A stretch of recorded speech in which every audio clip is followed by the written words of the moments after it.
58वीं 3 दिवसीय डीडीआईजी कॉन्फ्रेंस आज से शुरू होने जा रही है। केंद्रीय गृह मंत्री अमित शाह कॉन्फ्रेंस का उद्घाटन करेंगे और दोपहर 1:50 पर अमित शाह उद्घाटन करेंगे। ये बड़ी खबर आपको बता रहे हैं। ओटीएस चौराहा से केवी 3 तरह तक ये क्षेत्र को बंद कर दिया गया है। नो ट्रैफिक जोन रखा गया है। मीटिंग में भाग लेने वाले और पदाधिकारी को ही प्रवेश मिल पाएगा। कार्यक्रम स्थल के पास मीडिया की एंट्री निषेध रहेगी।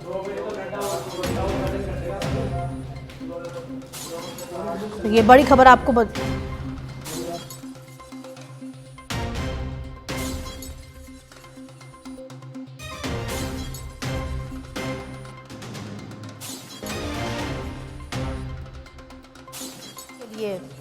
जाएंगे और साथ ही साथ 58वीं 3 दिवसीय डीडीआईजी कॉन्फ्रेंस का आज से आयोजन होने वाला है, जिसमें प्रधानमंत्री मोदी खुद, गृह मंत्री अमित शाह, एनएसए प्रमुख अजीत डोभाल भी आने वाले हैं।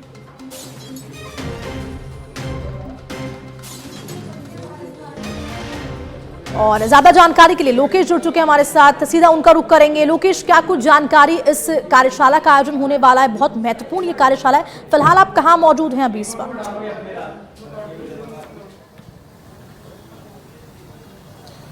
देखिए, राजधानी जयपुर के अंदर 3 दिवसीय डीजीआईजी कॉन्फ्रेंस है, वो आज से शुरू होगी। केंद्रीय गृह मंत्री अमित शाह दोपहर करीब 2 बजे इस कॉन्फ्रेंस के उद्घाटन सत्र में शामिल होंगे। आज उद्घाटन सत्र होगा।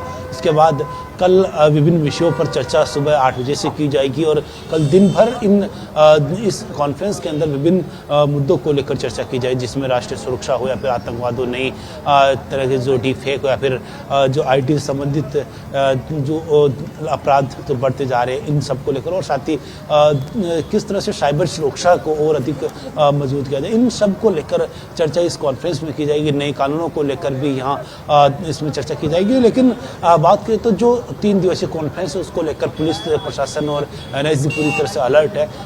जयपुर के RICN की इंटरनेशनल सेंटर में ये कॉन्फ्रेंस हो रही है और कॉन्फ्रेंस की जो व्यवस्थाएं हैं वो पूरी तरह से जो एनएसजी की और साथ ही पुलिस विभाग की ओर से देखी जा रही है। तस्वीरों में मेरे सहयोगी के जरिए यहाँ दिखाना चाहूँगा कि जो अलर्ट है वो पूरी तरह से यहाँ हो चुका है।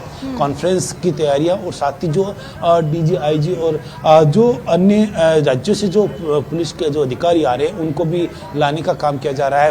पुलिस के जो अधिकारियों को जहाँ उनको ठहराया गया है, जहाँ उनको रोका गया है, वहाँ से बसों के जरिए और साथ ही निजी वाहनों के जरिए उन्हें कॉन्फ्रेंस स्थल तक लाने की व्यवस्था रखी गई है। तस्वीर आप यहाँ देख रहे हैं कि पूरी तरह से जो अलर्ट है वो प्रशासन है।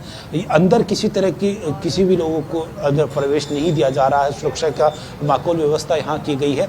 साथ ही जिस तरह से तस्वीरें आप यहाँ देख पा रहे हैं कि अंदर जो राजधानी इंटरनेशनल सेंटर है उसके दोनों तरफ के, जो तीनों तरफ के जो मार्ग है वो पूरी तरह से बंद कर दिए गए। आम व्यक्तियों को किसी तरह की अनुमति अंदर नहीं दी जा रही इस मार्ग के ऊपर। साथ ही जो सुरक्षा का जो घेरा है वो त्रिस्तरीय सुरक्षा का घेरा है वो लगाया गया, जिसमें पहले जो कॉन्फ्रेंस स्थल है और उसके आसपास एनएसजी कमांडो तैनात किए गए। उसके बाद जो पुलिस के जवान और पैरामिलिट्री फोर्स है वो भी यहाँ तैनात की गई है। तो कहीं ना कहीं पूरी सुरक्षा की माकूल व्यवस्था के बीच ये आज कॉन्फ्रेंस है वो शुरू होगी। कल पीएम मोदी और साथ ही अन्य जो केंद्रीय स्तर के जो नेता है वो इसमें शिरकत करेंगे। पीएम मोदी कल सुबह 8 बजे से ही कॉन्फ्रेंस में मौजूद रहेंगे और समापन सत्र यानी कि जैसे 7 जनवरी को जो समापन सत्र होगा उसमें भी पीएम मोदी शिरकत करेंगे। तो एक बड़ी कॉन्फ्रेंस जो राजधानी जयपुर में पहली बार आयोजित हो रही है और इस कॉन्फ्रेंस के अंदर देश भर के जो सुरक्षा के जो बड़े अधिकारी है वो यहाँ मौजूद है।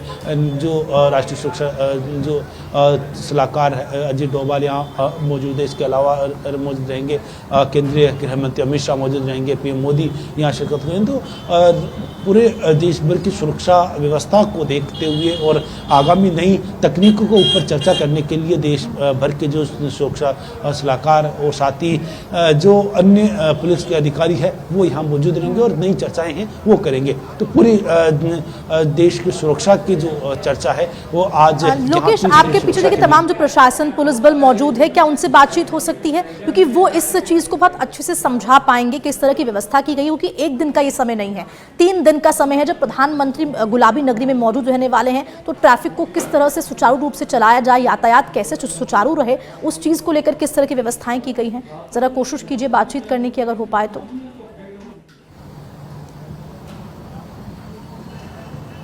देखिए, बात करें तो यहाँ जो सुरक्षा व्यवस्था रखी गई और साथ ही जो 3 दिन का जो कार्यक्रम होगा, ऐसे में ट्रैफिक व्यवस्था सुचारू रखने के लिए भी अलग से जिम्मेदारी दी गई, जिसमें डीसीपी ट्रैफिक सहित जो अन्य जो अधिकारी है जिसमें ट्रैफिक के लिए लगाए गए हैं। इसके अलावा जो प्रोटोकॉल और साथ ही सुरक्षा व्यवस्था संभालने वाले जो अधिकारी उनके अलग से लगाई गई है।